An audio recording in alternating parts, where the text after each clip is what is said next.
दोस्ती एक ऐसा रिश्ता जो हर हाल में साथ निभाने का वादा करता है। लेकिन क्या हो जब वही दोस्त जिसकी मदद से कोई आसमान छू ले, जमीन पर गिरकर तड़पता रहे। अयान और रवि बचपन के साथी। रवि बना एसपी, लेकिन अयान की जिंदगी बर्बादी की कगार पर पहुंच गई। 7 साल बाद जब रवि लौटा अपने शहर, उसने जो देखा उसने उसकी रूह तक हिला दी। अयान और रवि एक छोटे से कस्बे में पले बढ़े थे। दोनों की दोस्ती इतनी गहरी थी कि कोई भी उन्हें अलग नहीं कर सकता था। अयान का परिवार मध्यम वर्गीय था, जबकि रवि का परिवार गरीब था। रवि के पिता एक दर्जी थे, जो बड़ी मुश्किल से घर का खर्च चला पाते थे। रवि पढ़ाई में बहुत अच्छा था और उसका सपना था कि वह एक दिन बड़ा अधिकारी बने। दूसरी ओर अयान का मन बिजनेस में था, लेकिन वह अपने दोस्त रवि के सपने को पूरा होते देखना चाहता था। समय बीतता गया और दोनों कॉलेज पहुंचे। रवि ने ठान लिया था कि वह यूपीएससी परीक्षा पास करके एक बड़ा अफसर बनेगा, लेकिन उसकी सबसे बड़ी समस्या थी पैसों की कमी। रवि के पास कोचिंग और परीक्षा की फीस भरने के लिए पैसे नहीं थे। वह दिन रात मेहनत करता, ट्यूशन पढ़ाता, लेकिन यह काफी नहीं था। जब अयान को यह पता चला तो उसने रवि से कहा, तेरे सपने पूरे करने के लिए मैं कुछ भी कर सकता हूं। अयान के पास ज्यादा पैसे नहीं थे, लेकिन उसके पास उसकी मां की दी हुई एक सोने की चेन थी। यह चैन उसके लिए बहुत कीमती थी, लेकिन दोस्त की मदद के लिए वह किसी भी हद तक जाने को तैयार था।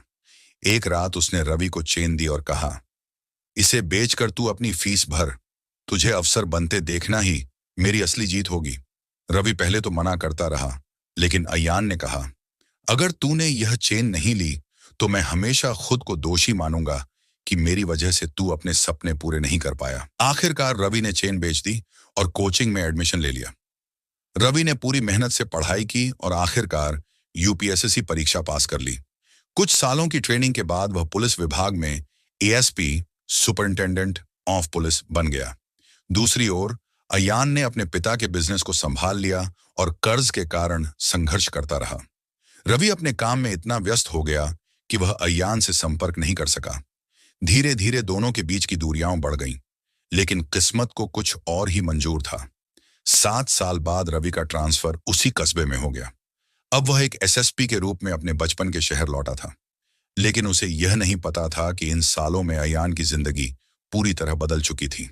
जब रवि अपने पुराने दोस्त से मिलने गया तो उसे कुछ ऐसा देखने को मिला जिसने उसे अंदर तक झकझोर कर रख दिया। 7 साल बाद रवि बतौर एसपी अपने ही पुराने शहर लौटा। बचपन की यादें ताजा थीं, गलियां वहीं थीं, पर सब कुछ बदला बदला सा लग रहा था। उसकी नजरें अपने सबसे अच्छे दोस्त अयान को खोज रही थीं। उसने सबसे पहले अपने पुराने मोहल्ले जाने का फैसला किया। जब उसकी सरकारी गाड़ी वहां पहुंची तो लोग उसे देखकर चौंक गए। एक गरीब दर्जी का बेटा आज पुलिस अधीक्षक बन चुका था, लेकिन उसे जो खबर मिलने वाली थी वह उसके दिल को झकझोर कर रख देने वाली थी। रवि ने मोहल्ले के एक बुजुर्ग से पूछा, बाबा, अयान कैसा है? वो अब कहाँ रहता है? बुजुर्ग की आंखों में उदासी आ गई।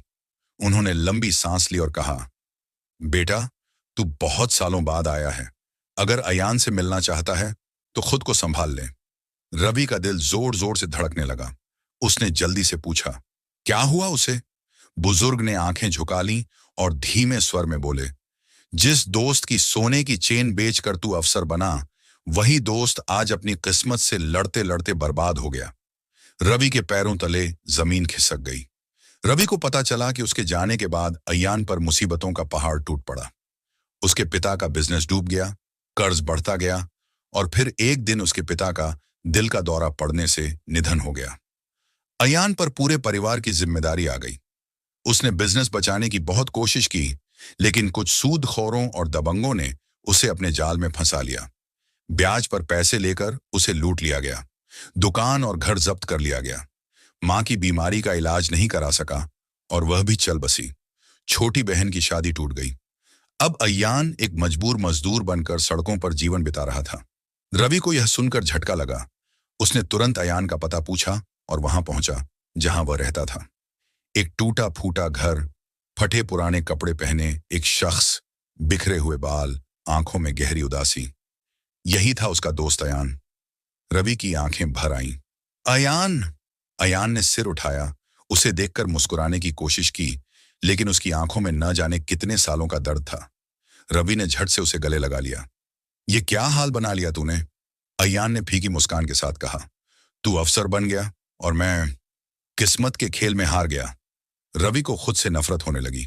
वह सोचने लगा, अगर अय्यान न होता तो मैं आज इस मुकाम पर नहीं होता, लेकिन मैं उसके लिए कुछ भी नहीं कर सका। उसने अय्यान का हाथ पकड़ा और कहा, अब मैं तुझे इस हाल में नहीं रहने दूंगा। तेरा हर दुख मेरा दुख है। रवि ने सबसे पहले उन लोगों की लिस्ट बनाई जिन्होंने अय्यान की जिंदगी बर्बाद की थी। शहर के सूदखोर, दबंग और भ्रष्ट अधिकारी। अब सबकी गिनती के दिन शुरू हो चुके थे। अय्यान की हालत देखकर रवि का खून खौल उठा। उसे समझ नहीं आ रहा था कि वह अपने दोस्त से आंखें कैसे मिलाए। जिसे उसने बचपन से एक जिंदा दिल इंसान के रूप में देखा था, वही आज टूटा हुआ और बिखरा हुआ था। रवि ने ठान लिया कि अब वह अय्यान के साथ हुए अन्याय का बदला जरूर लेगा। उसने अपनी टीम को बुलाया और कहा, मुझे शहर के हर सूदखोर, दबंग और भ्रष्ट अफसर की पूरी जानकारी चाहिए। अब एक नई लड़ाई शुरू हो चुकी थी, इंसाफ की लड़ाई। रवि की जांच में सबसे बड़ा नाम सामने आया, विजय ठाकुर। यह आदमी शहर का सबसे बड़ा सूदखोर और बाहुबली था। इसी ने अय्यान के पिता को कर्ज में फंसाया था। इसी ने अय्यान की दुकान और घर पर जबरन कब्जा कर लिया था। शहर की पुलिस और नेता भी इससे डरते थे।